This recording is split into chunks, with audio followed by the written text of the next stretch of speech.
like Christmas. Paul, what are you doing? It's not Christmas. It's Lent. What? Yes, it's March. Last Friday was 75 degrees, and now today we have a blizzard. It's ruining everything.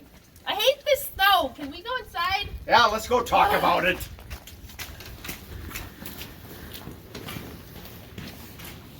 Whew.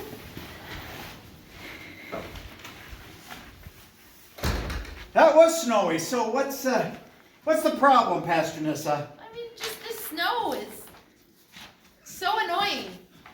Yeah, well, it's pretty disappointing, isn't it? We had worship all planned out for the Chatfield and Brook Prairie churches, and with good skits and music, right? Yes, and think of all the people who signed up to bring delicious soups that now I will not get to try.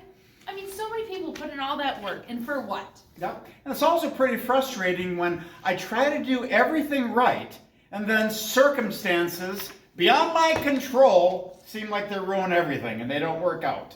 Exactly. We couldn't even do anything about this blizzard. I feel so powerless. It's just awful. Have you entered the storehouses of the snow and seen the storehouses of the hail? I'm sorry, what? God says to the snow, fall to the earth, and to the rain shower, be a mighty downpour. What are you talking about? Quotes from the book of Job. No, there's snow in the book of Job? I thought it was just a story about a guy who lost everything and then just mourns for 40 chapters. Well, yes, he does lose everything and his considerable fortune. And there are 40 chapters of his friends trying and then failing to make him feel better. Are you suggesting that's what's going on here? That church being canceled is similar to Job losing everything? Well, not quite. Do you know what God tells Job after 40 chapters of complaining and grieving?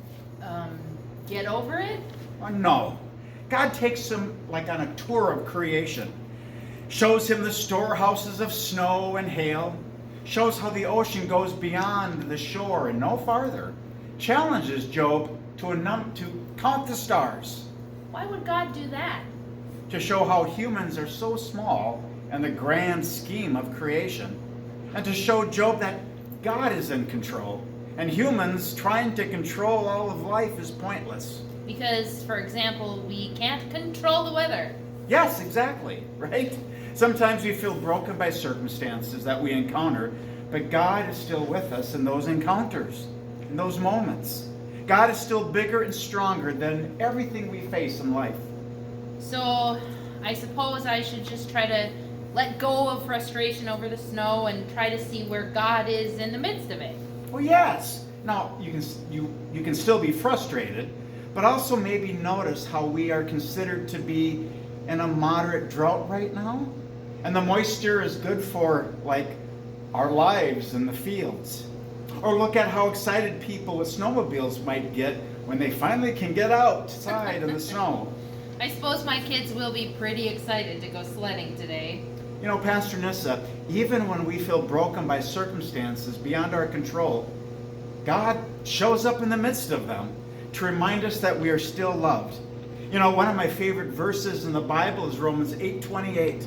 We know that all things work together for good for those who love God.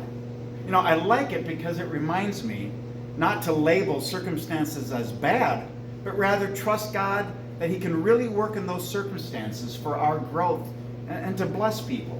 You know, that's the best circumstance of all. God's love. Amen to that. Now where was I? Walking in the winter wonderland. We have a couple of questions for you all to consider, discussion questions with your families, or to maybe write in a journal if you're the only human around watching this. So to start off, first question, what was a time when it felt like circumstances ruined your plans? Another question, did you feel like God showed up during that time? And how did you experience God during those circumstances?